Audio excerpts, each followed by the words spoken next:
Aris number 9. Aba, 9 na ba si, si Manila Girl? Yes, Ayan. Manila Girl, Tina Nolasco, please come in.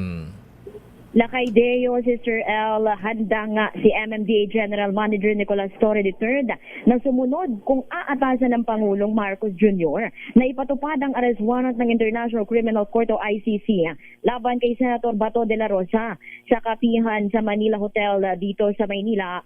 Ayon kay Torre, bahagi pa rin naman siya ng law enforcement agencies at wala siyang magagawa kundi sumunod kung uutusan ng Pangulo. Bilang MMDA General Manager, sakalian niyang makita si Bato sa Estero, Landfill o sa Imbornal o sa mga lugar na sakop pa ng MMDA.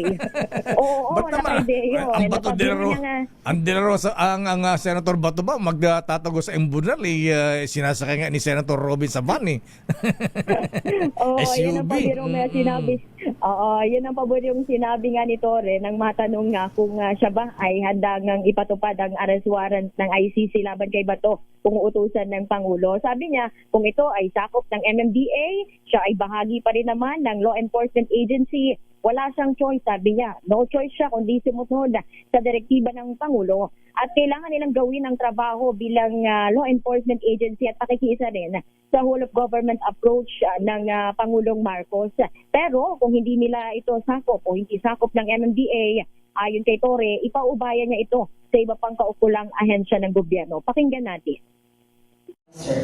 Pagpaniman ako ng gobyerno Kaya sa manhunt, dito sa manhunt, pwede talaga kami sumali.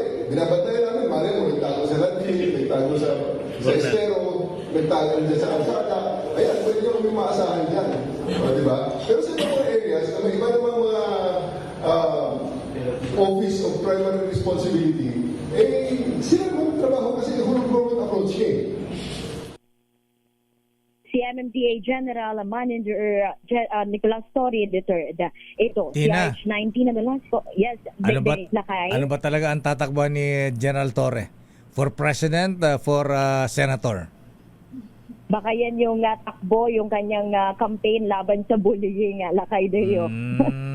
Oo, dahil nung nakaraan, meron siyang ganyang kampanya laban sa bullying o fun run.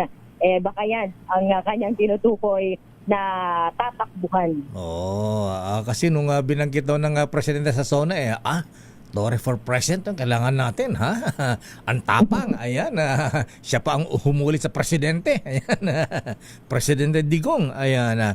Pero ngayong nag-fade out na yata ang sa bagay, sumisikat na naman dahil siya lang ang pwede magsalita sa MMDA, wala nang iba, ayan.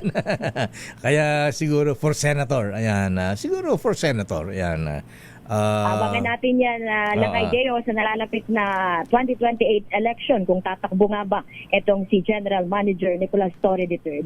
Yan muna ang update mula dito sa Manila Hotel. Ito, si RH19 na Nolasco para sa DZRH, una sa Pilipinas, una sa Pilipino. Maraming salamat, Manila Girl.